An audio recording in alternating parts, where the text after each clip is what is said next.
Hello बच्चों, क्या हाल चाल है सभी लोगों का। सभी लोग ठीक ठाक, सबकी तैयारी बड़ा अच्छी चल रही होगी। बच्चों एक बार फिर से आप सभी का कंपटीशन फिजिक्स बाय आशीष सर के इस यूट्यूब चैनल में आप सभी का स्वागत है। बच्चों आप लोगों ने work done in heat and thermodynamics के पार्ट 1 की कॉन्सेप्ट क्लास को तैयार कर लिया होगा, जिसमें हम लोगों ने क्या सीखा कि अगर कोई भी हमारे पास थर्मोडायनामिकल पीवी ग्राफ हो तो हम लोग उसकी हेल्प से वर्कडन अर्थात कार्य की गणना कैसे करते हैं। सभी लोगों ने वो पूरा वीडियो देखा होगा। अगर किसी ने पूरा वीडियो नहीं देखा है तो पहले प्लेलिस्ट में जाकर के ऊष्मा तथा ऊष्मागतिकी के इस कॉन्सेप्ट क्लास को तैयार करें, जिसमें पीवी ग्राफ के द्वारा कार्य यानी वर्कडन की कैलकुलेशन को हम लोगों ने सीखा था। और इसके साथ ही आप लोग हीट एंड थर्मोडायनामिक्स की प्रैक्टिस क्लास के न्यूमेरिकल्स को भी रिवीजन कर रहे होंगे। जो उसमें प्रॉब्लम्स आपको कराई जा रही हैं उनको भी आप लोग तैयार कर रहे होंगे। वो सारे क्वेश्चंस आपके एग्जाम के दृष्टिकोण से बहुत इंपॉर्टेंट होने वाले हैं, तो आप लोग उनको जरूर तैयार करें और साथ साथ उन क्वेश्चंस को लगा करके भी देखें। उसी के बीच में बच्चों हम लोगों ने कुछ इंपॉर्टेंट कॉन्सेप्ट को तैयार करने के लिए हीट एंड थर्मोडायनामिक्स की प्रैक्टिस क्लास के बीच में ही जो वीडियोस आ रहे थे उनके बीच में ही हम लोगों ने एक कॉन्सेप्ट क्लास का वीडियो देखा था, जिसमें हम लोग वीडियो बनाया था, जिसमें आप लोगों ने पढ़ा होगा वर्कडन की कैलकुलेशन में उसी की चर्चा कर रहा हूं। तो जो नए बच्चे हैं वो पूरी बात आप समझ गए होंगे। एक तो हीट एंड थर्मोडायनामिक्स की प्रैक्टिस क्लास आपकी चल रही है, जिसमें आपके प्रैक्टिस क्वेश्चंस के वीडियोस आप तक पहुंचाए जा रहे हैं यूट्यूब के माध्यम से, जो फ्री ऑफ कॉस्ट है। आप उनको तैयार करें। नोट्स आपके पास हीट एंड थर्मोडायनामिक्स के होंगे, उनको पहले रेडी करें, फार्मूले तैयार करें, फिर आप क्वेश्चंस को लगाएं। और साथ साथ कुछ बीच बीच में आपको कॉन्सेप्ट क्लास भी मिलती जाएंगी, तो आप लोग उनको भी तैयार करें। और बहुत जल्दी कॉन्सेप्ट क्लास को भी रेगुलर करने का मैं प्रयास करूंगा। फिलहाल अभी आज की बात से स्टार्ट करते हैं।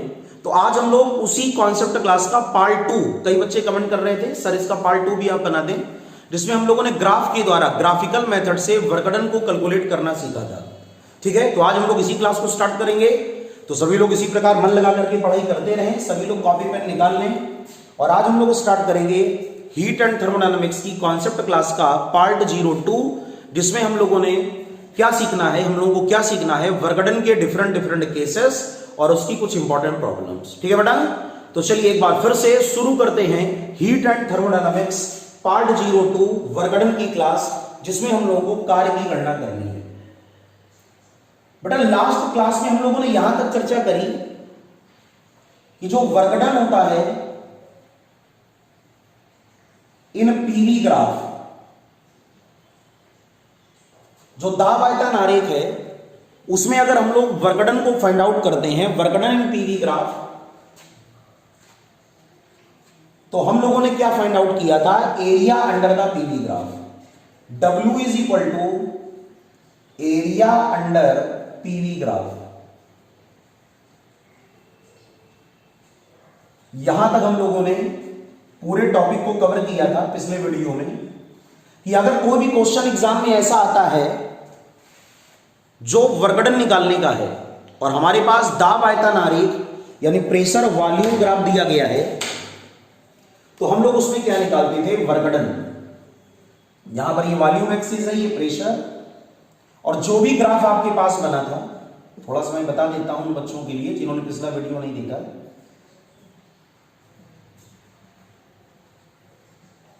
तो अगर ए से बी कोई भी गैस है जिसका एक्सपेंशन यानी प्रसार ए से बी हो रहा है और हम लोगों को फाइंड आउट करना है वर्कडन यानी कार्य, तो वर्कडन को फाइंड आउट करने के लिए हम लोगों ने एरिया फाइंड आउट किया था। ठीक है बेटा, और इस एरिया को निकाल करके W को फाइंड किया। और ये जो W था वो इस बात पे डिपेंड करता था कि वॉल्यूम गैस का इंक्रीज हो रहा है कि डिक्रीज। इतना सभी लोगों ने पढ़ लिया होगा।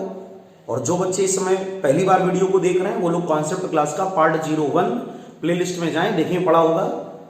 और वहां पर वीडियो जो है हीट एंड थर्मोडायनामिक्स में वर्कडन का पार्ट 01, उससे इस पूरे कॉन्सेप्ट को आप तैयार कर लें, क्योंकि आज इस वीडियो में उसके आगे की चर्चा होने वाली है। ठीक है, मन लगा के सभी लोग समझ रहे हैं। तो जब गैस जाती है ए से बी, तो आपने कहा था कि वॉल्यूम बढ़ेगा। अगर कोई गैस ए से बी जाती है तो गैस का आयतन बढ़ता है, वॉल्यूम बढ़ता है। तो वर्गड़न क्या होता है? पॉजिटिव। यहां तक हम लोगों ने डिस्कशन कर लिया था, याद आया सभी को? जब गैस जाती है ए से बी तो वॉल्यूम बढ़ेगा। ए पर वॉल्यूम क्या है बेटा? यहां पर मैं लिख देता हूं, ए पर वॉल्यूम था V1 और बी पर वॉल्यूम क्या था? V2।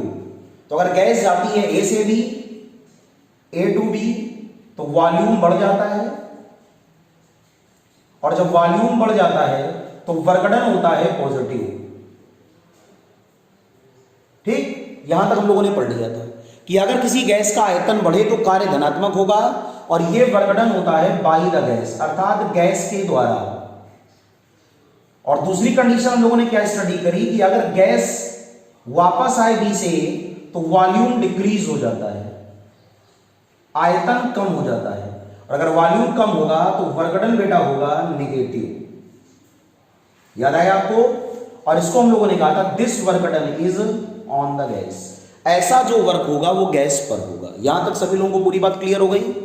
किसी को भी थोड़ी सी भी अगर प्रॉब्लम हो चीजों को समझने में तो आप कमेंट सेक्शन में लिखें, मैं उसको दोबारा फिर से रिवाइज करके आपको बताने का प्रयास करूंगा। ठीक है, तो यहां तक हम लोगों ने केस समझ लिया था पिछले लास्ट वीडियो में कि ए से बी तक अगर कोई गैस जाएगी तो गैस फैल रही है, एक्सपेंशन हो रहा है, और अगर किसी गैस का एक्सपेंशन होगा तो वर्गड़न क्या होगा? पॉजिटिव। इसको धनात्मक कार्य कहते हो, और ये होगा बाय द गैस, गैस के द्वारा।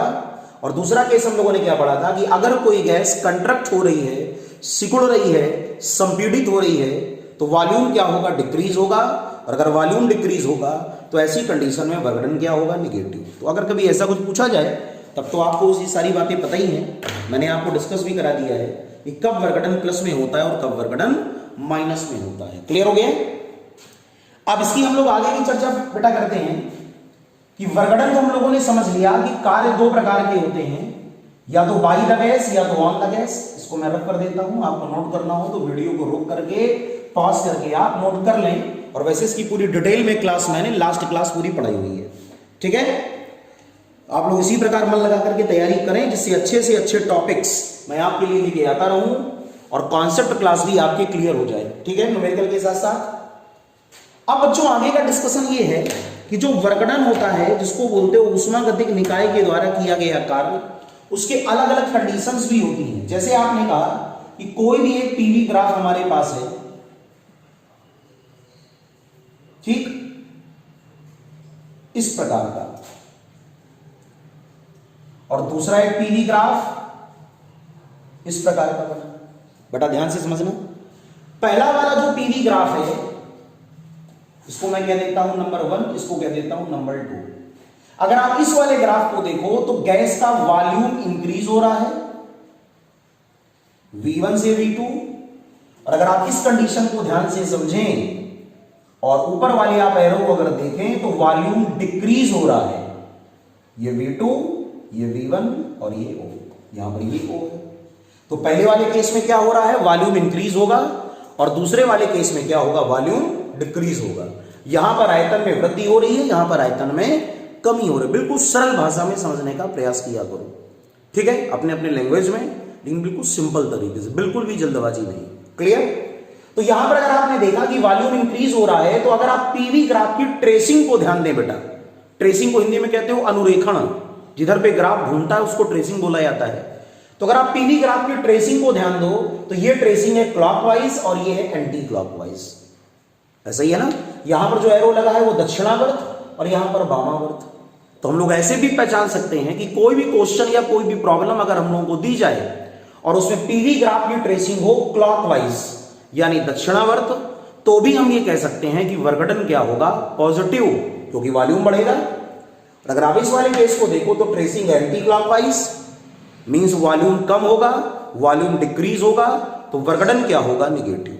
तो एक बात हम लोग को और क्लियर हो गई कि अगर कहीं पर भी ट्रेसिंग यानी अनुरेखण, पीवी ग्राफ का जो अनुरेखण है, ठीक है, ट्रेसिंग जिसको बोला जाता है, ट्रेसिंग अगर ये क्लॉकवाइज है, दक्षिणावर्त, तो इसका भी मतलब होता है कि वर्गड़न क्या होगा? पॉजिटिव। क्लियर? ये बात सभी को समझ में आ गई, ट्रेसिंग वाली बात। क्लियर हो गया बच्चों? तो अगर पीवी ग्राफ की ट्रेसिंग कैसी होगी क्लॉकवाइज, तो वर्गडन क्या होगा? पॉजिटिव। यानी अगर हम लोग अपने इस वाले केस को देखें, जो पहला वाला केस है, तो यहां पर जो भी एरिया निकालोगे वो एरिया कैसा लिया जाएगा? उसका वर्गडन पॉजिटिव। और सेकंड कंडीशन आप लोग उसकी तैयार कर लें कि अगर पीवी ग्राफ की ट्रेसिंग एंटी क्लॉकवाइज हो, वामावर्त हो, तो वर्गडन कैसा होगा बेटा? Negative.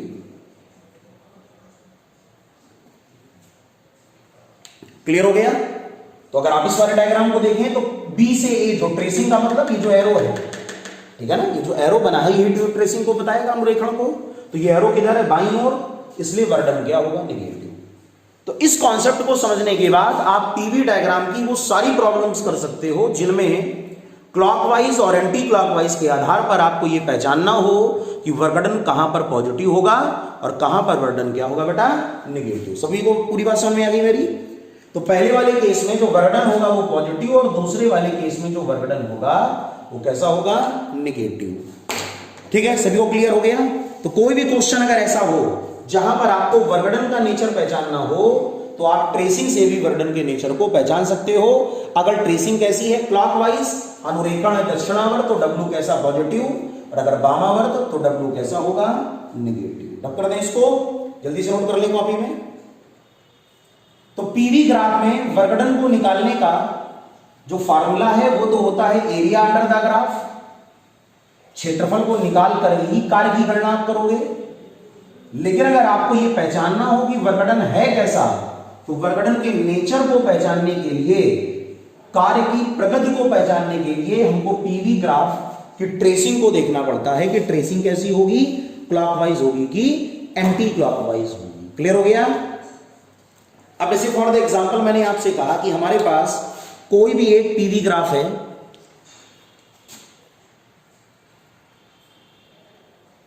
Volume axis, pressure axis, और बेटा ग्राफ कुछ इस प्रकार का बना है।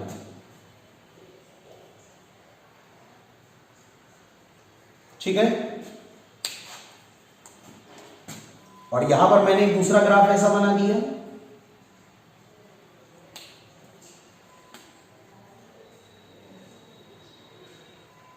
ठीक है, ये फर्स्ट है और ये सेकंड है। इन दोनों ग्राफ को देख करके एक बात आपको समझ में आ गई होगी कि पहले वाले केस में ये ग्राफ बेटा है किसका? इसको बोलते हो साइक्लिक प्रोसेस। कौन सा प्रोसेस? चक्रीय प्रक्रम। ये चक्रीय प्रक्रम का ग्राफ है। दो साइक्लिक प्रोसेस आपको दिए गए हैं, और इन दोनों साइक्लिक प्रोसेस में अगर आप ध्यान से देखो तो इस वाले में ट्रेसिंग कैसी है? क्लॉकवाइज। और जब ट्रेसिंग होगी क्लॉकवाइज तो वर्गडन कैसा होगा? पॉजिटिव। तो पहले वाले केस में कार्य कैसा है? धनात्मक। और यहां पर अगर आप ट्रेसिंग को देखें तो एंटी क्लॉकवाइज है, और एंटी क्लॉकवाइज के केस में वर्गडन बेटा कैसा होगा? नेगेटिव। पूरी बात आपको समझ में आ गई? तो पहले वाले केस में वर्गडन कैसा होगा? पॉजिटिव, और दूसरे वाले केस में वर्गडन कैसा होगा? नेगेटिव। एक एग्जांपल को देकर के मैंने आपको डिटेल में समझा दिया है कि आप ट्रेसिंग से भी वर्गडन को फाइंड आउट कर सकते हो कि वर्गडन प्लस में होगा कि माइनस में होगा। कॉपी कर लो जल्दी से इसको।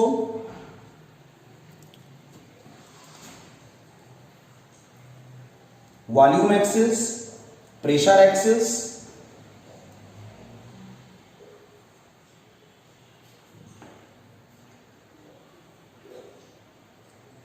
दो पीवी ग्राफ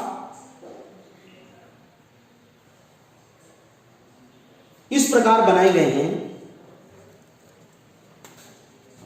कि पहले वाले में जो ट्रेसिंग है वो क्लॉकवाइज और दूसरे वाले में एंटी क्लॉकवाइज। ठीक है, इसमें अनुरेखण कैसा है? क्लॉकवाइज, और इसमें अनुरेखण कैसा है? Anti clockwise. बेटा इसका एरिया ज्यादा है और इसका एरिया कम है। ठीक है, आई होप कि आप समझ पा रहे होंगे। मैंने ज्यादा अंतर नहीं बनाया है, लेकिन फिर भी पहला वाला जो लूप है वो बड़ा बना हुआ है और दूसरा वाला लूप छोटा बना हुआ है। तो एक बात तो क्लियर है कि पहले वाले केस में एरिया क्या होगा? ज्यादा, और दूसरे वाले केस में बेटा एरिया क्या होगा? कम।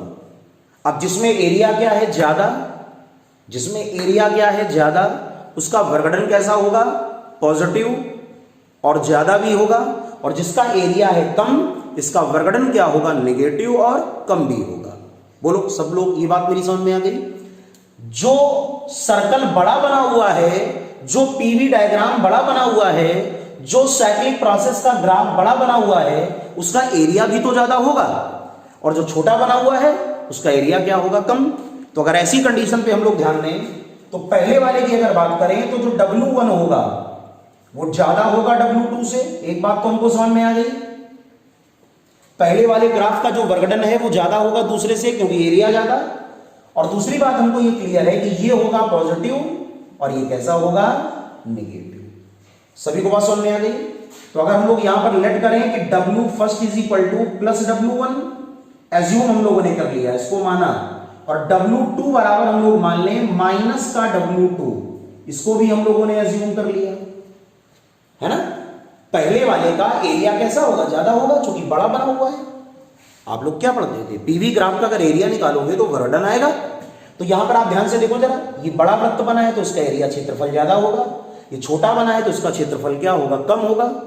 और साथ में ट्रेसिंग का रूल अभी मैंने आपको क्या बताया, ये क्लॉकवाइज है तो इसका एरिया कैसा लोगे, पॉजिटिव, तो वर्गडन भी पॉजिटिव। ये एंटी क्लॉकवाइज है तो एरिया कैसा लोगे, नेगेटिव, तो वर्गडन भी नेगेटिव। और जब प्लस में वैल्यू बड़ी है और माइनस में छोटी है, और जब दोनों का रिजल्टेंट निकालोगे तो दोनों को ऐड करोगे तो प्लस से माइनस वाले को जब घटाओगे, सब्ट्रैक्ट करोगे, तो भी तो आंसर पॉजिटिव आएगा। प्लस का 10 माइनस 5 तो प्लस 5 आता है ना। तो अब ऐसी कंडीशन में अगर नेट वर्गडन की आप बात करें तो W net is equal to होगा बेटा प्लस का W1 और माइनस का W2, और ये कैसा आएगा बोलो, पॉजिटिव। इसका मतलब एक बात हमको समझ में आ गई कि इस वाले केस में जो नेट वर्गडन होगा वो कैसा होगा, पॉजिटिव। बताइए भाई, सभी को पूरी बात समझ में आ गई, क्लियर हो गया। अगर इस प्रकार का कोई क्वेश्चन आता है जिसमें दो थर्मोडायनामिकल ग्राफ हम लोगों को दिए जाएं और आपसे कहा जाए कि आप ये बताएं कि नेट वर्गडन कैसा होगा, the net work done will B, तो आप तुरंत आंसर को बता देंगे। ट्रेसिंग को देख करके और एरिया को देख करके आप आंसर को फाइंड आउट कर सकते हैं। क्लियर। चलो नेक्स्ट प्रॉब्लम में फिर से हम लोग समझते हैं। कई बार बच्चे कमेंट करते हैं सर इस वाले जो क्वेश्चंस में है ये कैसे एरिया देखा जाता है, आप इसको एक्सप्लेन करें। तो थोड़ा सा मैंने इसको समझाने का प्रयास किया है। अगर आपको समझ में आए तो कमेंट सेक्शन में जरूर लिखें कि आपको क्लियर हो गया है, और अगर समझ में आ रहा हो तो लाइक भी कर दो भाई। ध्यान से देखो जरा। अब जैसे यहां पर एक मैंने पीवी ग्राफ जो बनाया हुआ है वो इस प्रकार का, दूसरा ऐसा। अब आप देखो, अब तो अंतर साफ साफ समझ में आ रहा होगा, ठीक है। इसकी ट्रेसिंग इधर है और इसकी ट्रेसिंग इधर है, ये फर्स्ट है और ये सेकंड है।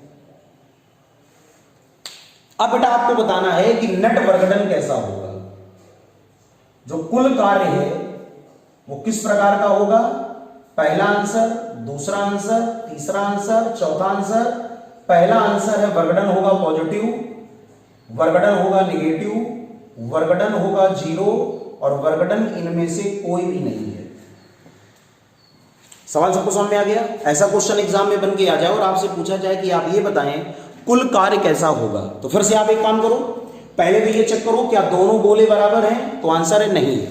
पहला वाला जो प्रक्रम है, पहला वाला जो प्रोसेस है, इसमें फर्स्ट लिखा है, इसका साइज बड़ा है और दूसरे वाले का साइज कैसा है, छोटा है। तो एक बात तो बिल्कुल डिटेल में क्लियर हो गई है कि इनके एरिया जब इक्वल नहीं होंगे तो वर्गडन भी इक्वल नहीं होंगे, क्योंकि क्षेत्रफल अलग अलग है तो कार्य भी अलग अलग होंगे। क्लियर हो गया।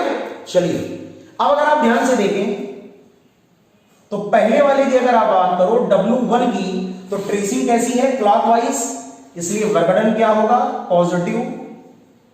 बताओ भाई, सबको समझ में आ गया। देखो जरा एरो कैसा है, क्लॉकवाइज है ना, दक्षिणावर्त, इसलिए कार्य कैसा होगा, धनात्मक। और दूसरे वाले की अगर आप बात करो W2 की, तो ये भी ट्रेसिंग कैसी है बेटा, क्लॉकवाइज, तो पॉजिटिव।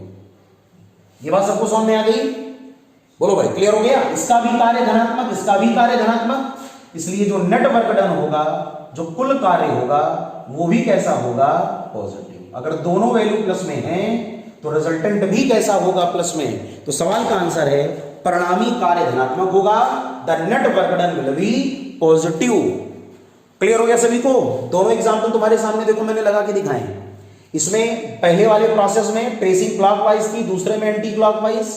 इसमें दोनों में ट्रेसिंग क्या थी, क्लॉकवाइज क्लॉकवाइज। वो अलग बात है कि दोनों का एरिया अलग है और जब दोनों का एरिया अलग होगा तो ऐसी कंडीशन में हम क्या देखेंगे, इसका वर्गडन कैसा है, पॉजिटिव, और इसका भी वर्गडन कैसा है, पॉजिटिव। तो अगर हम लोग नेट वर्गडन की बात करें तो W1 is equal to positive, W2 is equal to positive. Net work done की बात करो तो प्लस प्लस वैल्यू अगर आप देखोगे तो रिजल्ट अभी कैसा आएगा बेटा, पॉजिटिव। क्लियर हो गया सारी बातें? कोई प्रॉब्लम किसी को? दोनों केस में अंतर समझ में आ गए होंगे, पहला वाला केस और दूसरा वाला केस, दोनों में आपको डिफरेंस क्लियर हो गया होगा। ठीक है, कॉपी कर लो क्वेश्चन को जल्दी से। क्लियर हो गया बेटा? अब बच्चों देखिए, जैसे अगला क्वेश्चन क्या कह रहा है कि हमारे पास कोई भी एक पीवी डायग्राम है जिसमें 3 thermodynamical process first, second and third को रिप्रेजेंट किया गया है। कोई भी गैस है जो फर्स्ट, सेकंड और थर्ड इन तीनों प्रोसेसेस के द्वारा एक अवस्था से दूसरी अवस्था तक जाता है। ठीक है, जैसे ये स्टेट है ए और ये स्टेट है बी,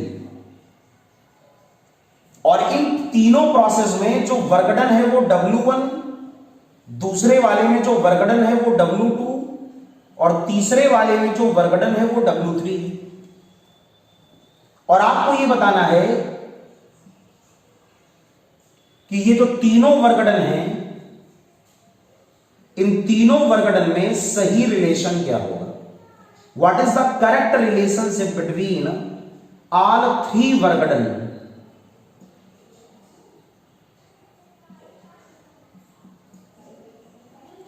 आंसर्स आपके सामने हैं। क्वेश्चन क्या कह रहा है, एक गैस के 3 ऊष्मा गति आरेख चित्र में प्रदर्शित हैं। 3 thermodynamical curves are shown in figure. और बेटा आपको पता क्या करना है, आपको यह पता करना है कि तीनों वर्गडन W1, W2 और W3 में आपस में क्या रिलेशनशिप होगी और उसका सही आंसर क्या होगा। तो आप लोग पहले तो ध्यान से समझें इस बात को। अगर आप तीनों प्रोसेस को देखें तो बेटा तीनों प्रोसेस में जो ट्रेसिंग है वो क्लॉकवाइज है।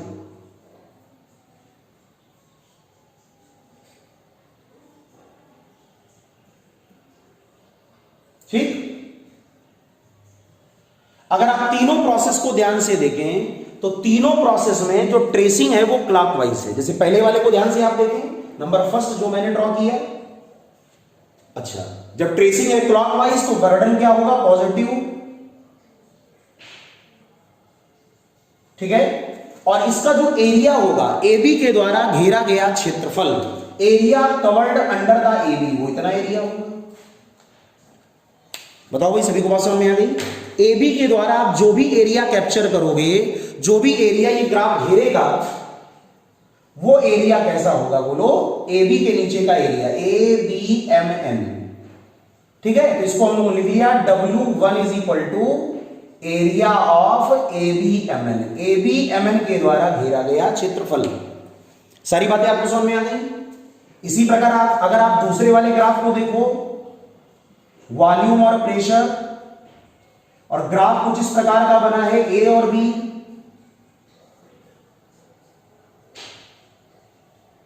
ठीक है बेटा, अगर आप AB को ध्यान से देखो तो ऐसी कंडीशन में यहां पर जो वर्गडन होगा वो क्या होगा, W2। क्या होगा, W2। तो बेटा आपने ये सीखा कि जो इस वाले प्रोसेस में, जो सेकंड वाले केस में जो वर्गडन है वो क्या होगा, W2, और उसका एरिया इतना है। तो यहां पर हम लोगों ने क्या लिखा, W2, और ये भी ट्रेसिंग कैसी है, क्लॉकवाइज, तो इसका भी कार्य क्या होगा, धनात्मक। लेकिन ये एरिया जो है वो AB वाले एरिया से कम है। ठीक है, तो यहां पर भी जो एरिया है वो ABMN होगा। एक बात तो बिल्कुल क्लियर हो गई। और अगर आप थर्ड वाले केस को देखें बेटा, अगर आप थर्ड वाले केस को देखें, अब मैं क्वेश्चन को रफ कर देता हूं, और तीसरे वाली सिचुएशन को अगर आप लोग ध्यान से देखें, ये वॉल्यूम और यहां पर ये प्रेशर, यहां पर ये A और ये B,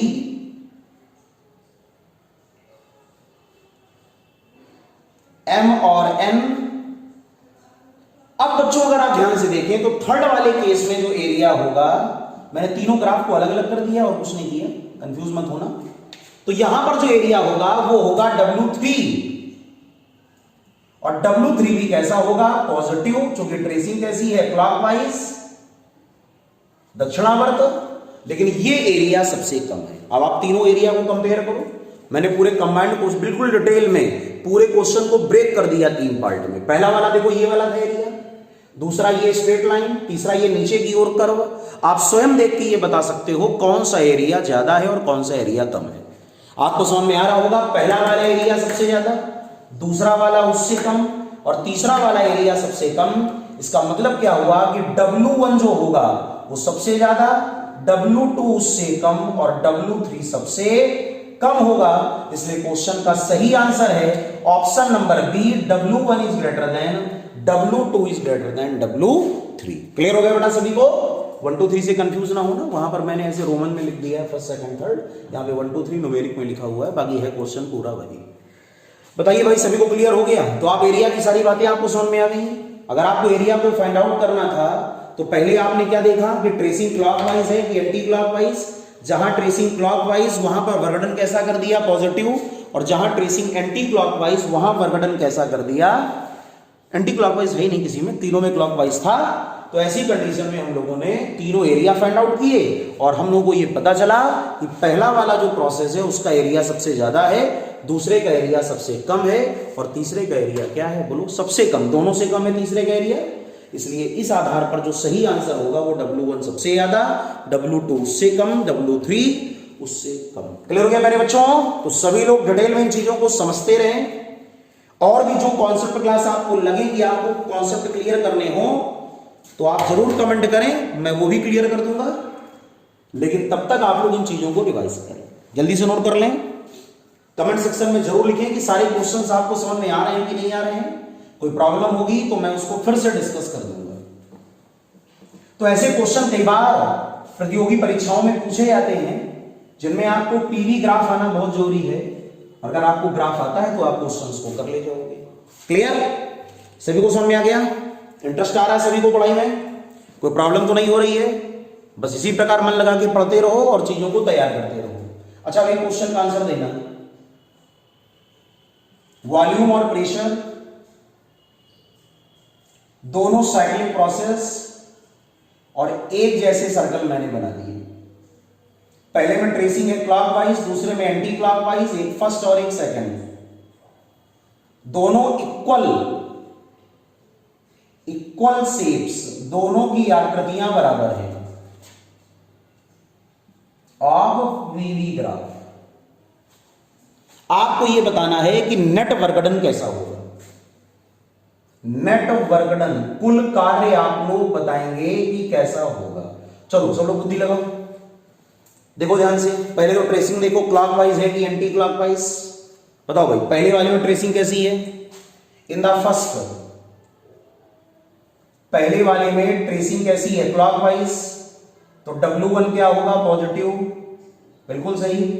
दूसरे वाले में इन द सेकंड, अनुरेखण देखो किधर है?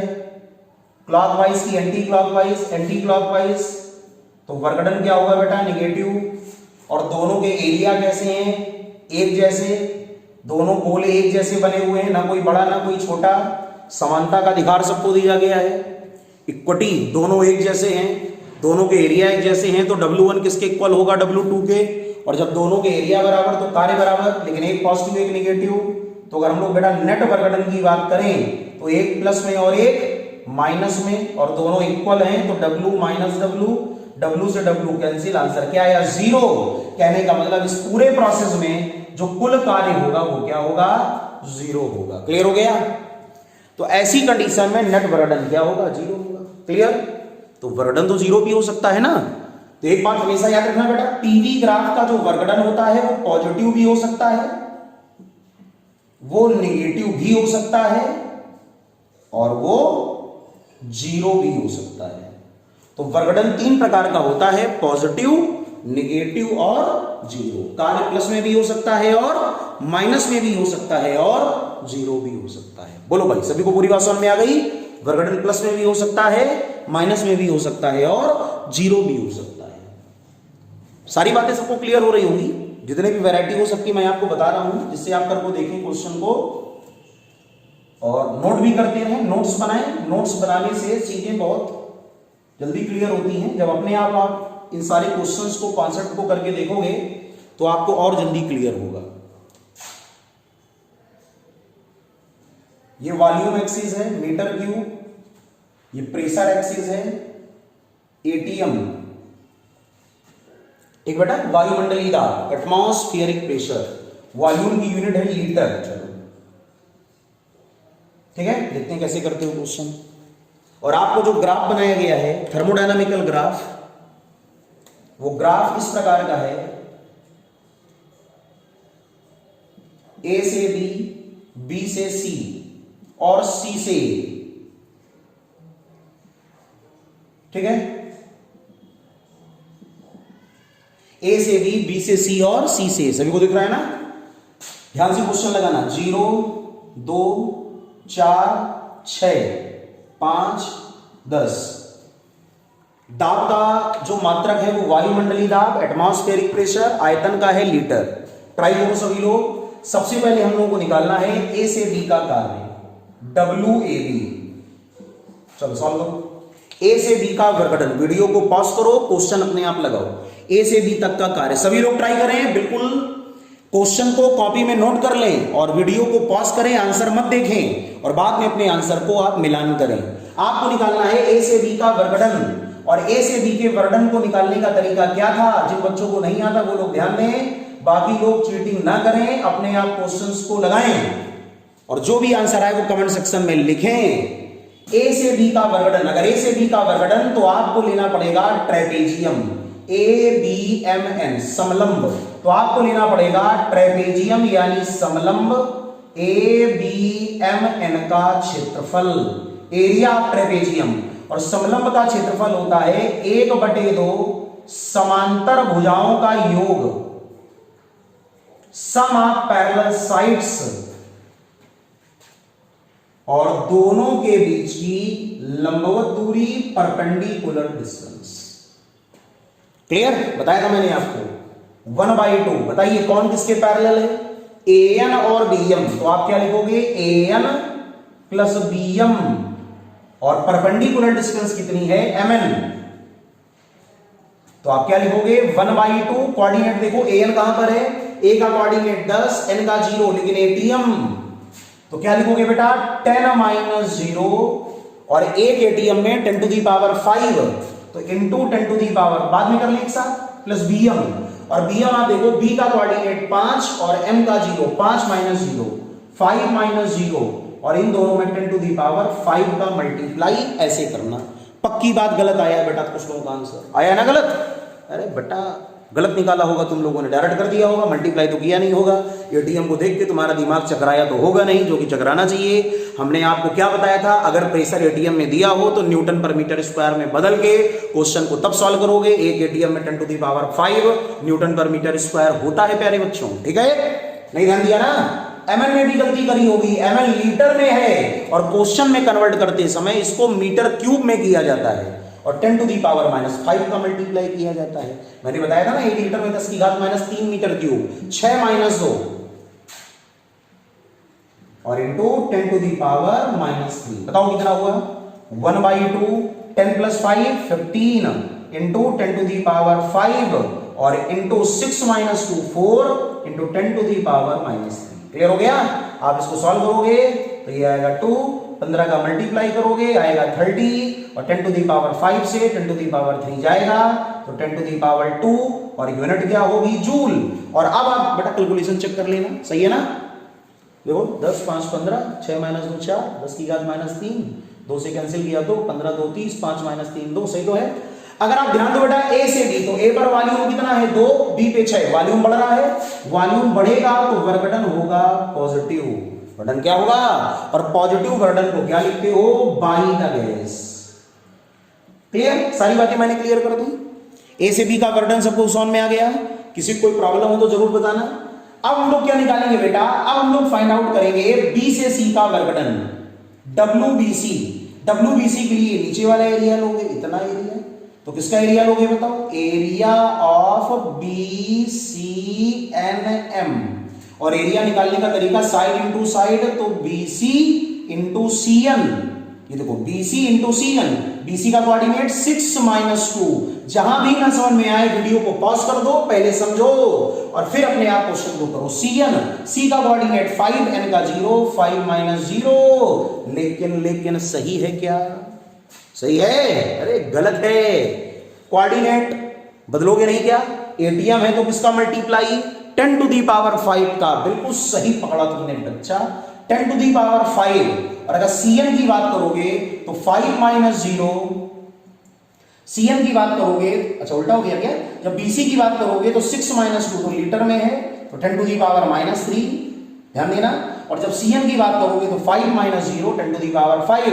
अब देखो 6 माइनस 2 कितना? 4 गुणे 5, 10 की घात 5 माइनस 3, 5 माइनस 3 लिख देते हैं। चलो बताओ कितना हुआ? 20 और इंटू 5 माइनस 3 कितना आया? 2, 10 टू दी पावर 2। यूनिट क्या हुई? जूल। क्लियर?